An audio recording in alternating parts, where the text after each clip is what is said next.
Hello बच्चों। तो आज हम स्टार्ट कर रहे हैं हमारी एक नई सीरीज़ जो कि है मोस्ट अनएक्सपेक्टेड क्वेश्चंस। तो उसके लिए बेटा हम सबसे पहले स्टार्ट करेंगे हमारा जो यूनिट है, यूनिट नंबर 2, करंट इलेक्ट्रिसिटी। अब करंट इलेक्ट्रिसिटी में हम ऐसे क्वेश्चंस करेंगे जो एचपी बोर्ड में बहुत रेयरली पूछे गए हैं।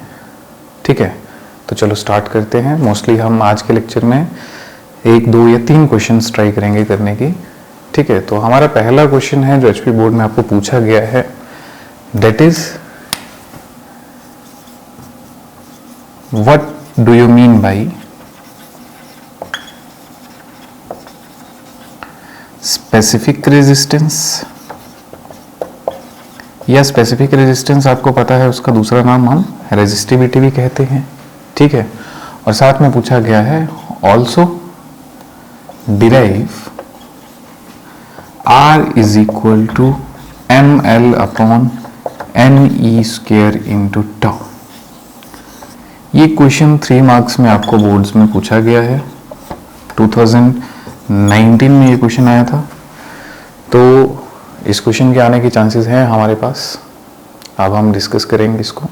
नोट कर लें क्वेश्चन कि स्पेसिफिक रेजिस्टेंस क्या होता है और ऑल्सो साथ में ये रिलेशन हमको डिराइव करना है। चलिए, नोट कर लिया हो तो मैं क्वेश्चन मिटा रहा हूं।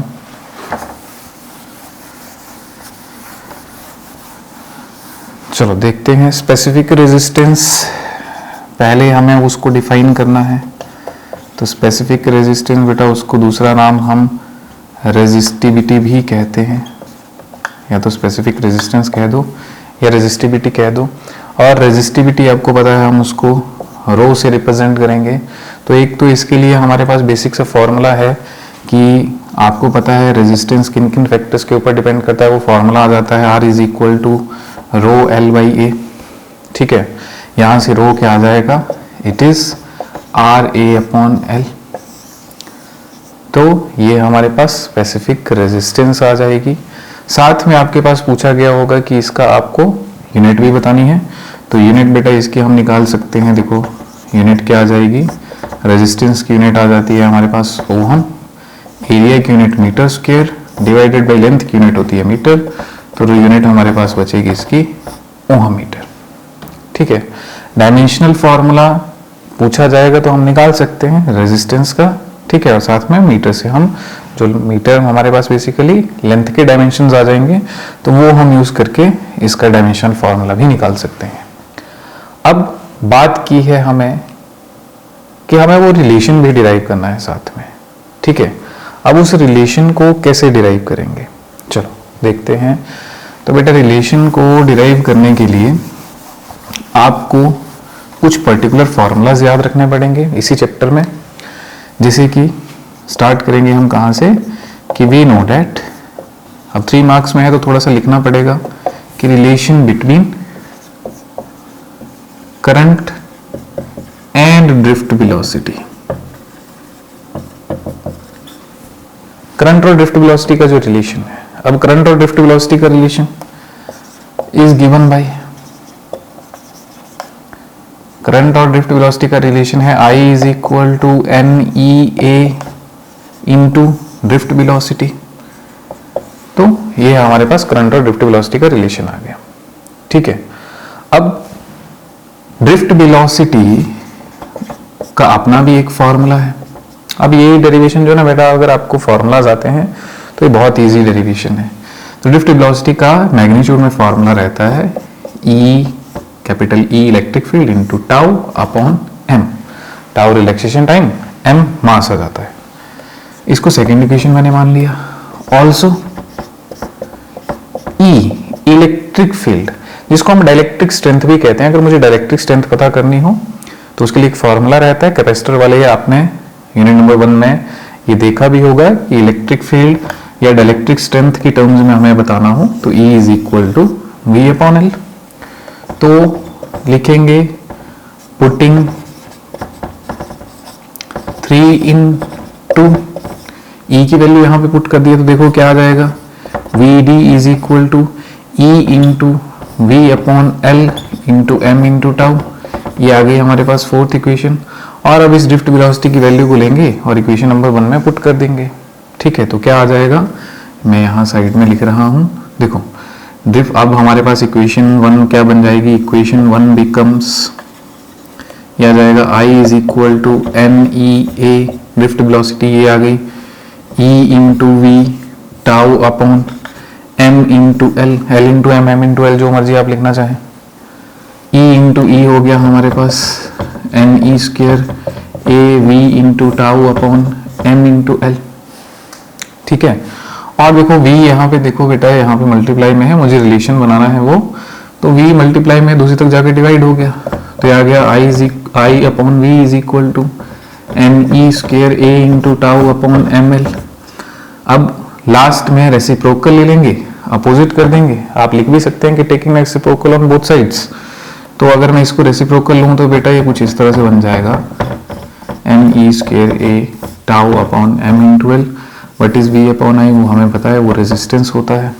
तो ये आ जाएगा आर, और ये आ जाएगा एन ई स्क्वेयर, या हाँ एक चीज़ हमने नहीं की, देखो बेटा यहाँ पे रेसिप्रोकल लेना था, तो रेसिप्रोकल लेंगे तो ये क्या आ जाएगा, M L upon N E square A into tau, तो M L upon N E square A into tau, जो कि हमारा रिक्वायर्ड रिलेशन था। कॉम्पिटिटिव के लिए भी आपने ये फॉर्मूला याद रखना है। ठीक है, तो ये थी हमारे पास पहली मोस्ट अनएक्सपेक्टेड क्वेश्चन का पहला हमारे पास पोर्शन।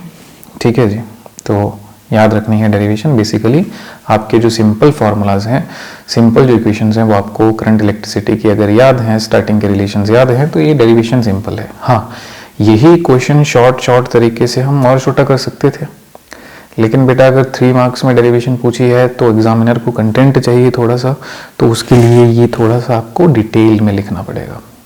ठीक है, तो ये था हमारा फर्स्ट क्वेश्चन अनएक्सपेक्टेड क्वेश्चंस का। अब आगे चलते हैं, सिंपल क्वेश्चन है, ज़्यादा डिफिकल्ट क्वेश्चन नहीं है। नेक्स्ट क्वेश्चन हमारा that is Ohm's law in vector form।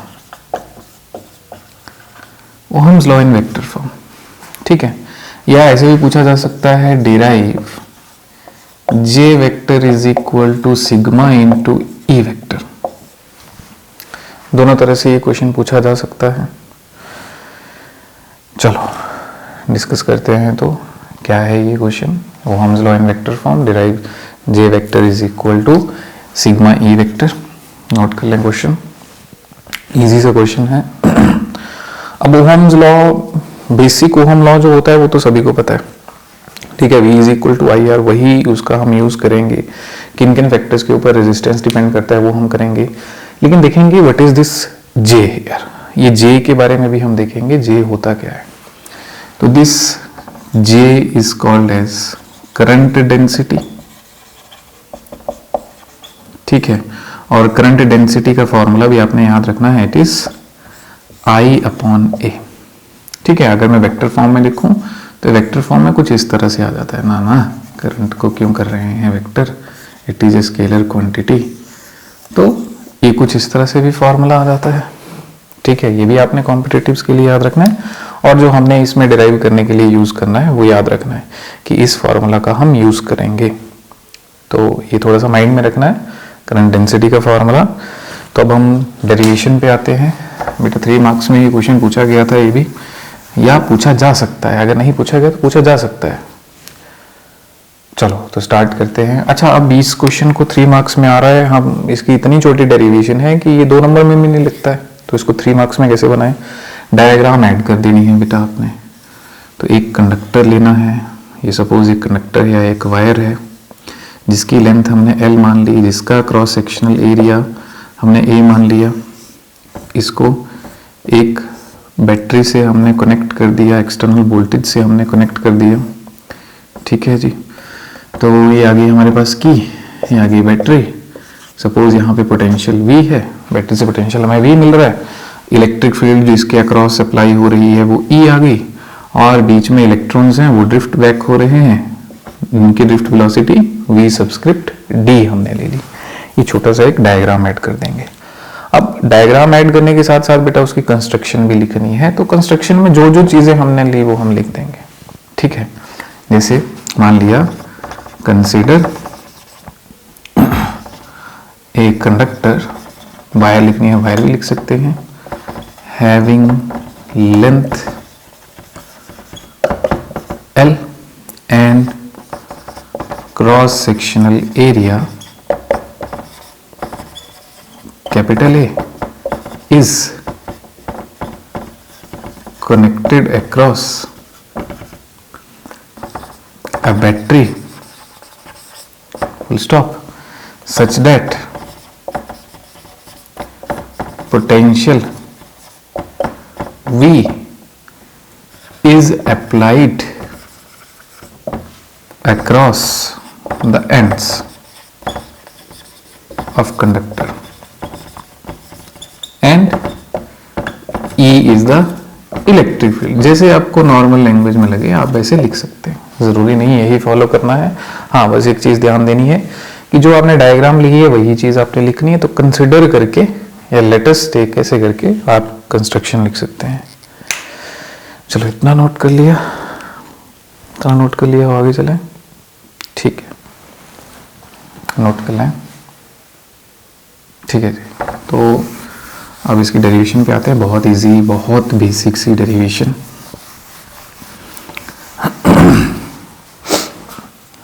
तो हम वहीं से स्टार्ट करेंगे, जैसे ओहम लॉ सभी को पता हो तो लिखेंगे we know that V is equal to IR, साथ में लिख दिया इक्वेशन नंबर 1। कहाँ से? दिस इज ओहम्स लॉ, ये हमको पता है ओहम्स लॉ है, ओके ओहम्स लॉ ले लिया। अब अगर ये ओहम्स लॉ है तो बेटा साथ में हम ऐसे भी लिख सकते हैं ऑल्सो, हमें पता है जो रेजिस्टेंस है वो किन किन फैक्टर्स के ऊपर डिपेंड करता है, length, area of cross section, nature. तो एक फॉर्मूला बनता है that is R is equal to rho L by A, इस तरह से लिख दिया। अच्छा जी, तो ऊपर क्या बन जाएगी इक्वेशन, हम उसमें R की वैल्यू पुट कर देंगे। सिमिलरली आपने पढ़ा होगा जब हम पिछले वाले चैप्टर, जैसे हम बात करें यूनिट नंबर 1 है, ठीक है, यहाँ पे भी थोड़ा यूज होता है, जो आपके पास अदर डेरिवेशन रहती हैं कि जब किसी कैपेसिटर को या जब किसी कंडक्टर को आप इलेक्ट्रिक फील्ड देते हैं तो उसके अक्रॉस कितना पोटेंशियल क्रिएट होता है। जो डाइलेक्ट्रिक स्ट्रेंथ का हमने पीछे फॉर्मूला भी यूज किया जो कि था E is equal to V by L, तो यहाँ से V क्या आ जाएगा, V is E into L, कि हमें पता है पोटेंशियल कितना होगा अक्रॉस द कंडक्टर, वो हम ले लेंगे V is equal to electric field into length of the conductor, तो वो हमने ये मान लिया। अच्छा जी, अब 2 और 3 को पुट कर देते हैं 1 में, तो पुटिंग 2 एंड 3 इन 1, तो क्या बन जाएगा बेटा, V की वैल्यू पुट कर देंगे, V किसके बराबर आया है, EL के बराबर, और R की वैल्यू भी पुट कर देते हैं, तो क्या आ जाएगा, it is rho L by A, length से लेंथ कट हो गई। अब हमारे पास आगे क्या आ जाएगा, ये आ गया E is equal to I rho upon A, और अभी मैंने बेटा देखो पीछे कहा था what is I upon A, this is our current density, I upon A क्या आ गया, this is current density, J से लिख दिया इसको। और अगर आपको याद है कंडक्टिविटी, रेजिस्टिविटी, रेजिस्टेंस और कंडक्टेंस ये साइमल्टेनियसली एक दूसरे के रेसिप्रोकल होते हैं। रो इज रेजिस्टिविटी, रेजिस्टिविटी का उल्टा वो आता है हमारे पास, इट इज कंडक्टिविटी, तो रो को मैं 1 अपॉन सिग्मा लिख सकता हूँ। तो ये वैल्यूज लेंगे यहाँ पे पुट करेंगे, देखो बेटा क्या आ जाएगी, ये आ जाएगा हमारे पास I अपॉन ए आ गया करंट डेंसिटी, और रो की जगह 1 अपॉन सिग्मा हम पुट कर सकते हैं, तो J अपॉन सिग्मा, और लास्ट में आ गया J is equal to sigma into E। अगर वेक्टर फॉर्म में पूछा है तो जस्ट आपने इस तरह से लिखना है इन वेक्टर फॉर्म, ठीक है, क्या आ जाएगा, J vector is equal to sigma into E vector, और ये डेरिवेशन कंप्लीट, ठीक है। तो ये 2 ऐसे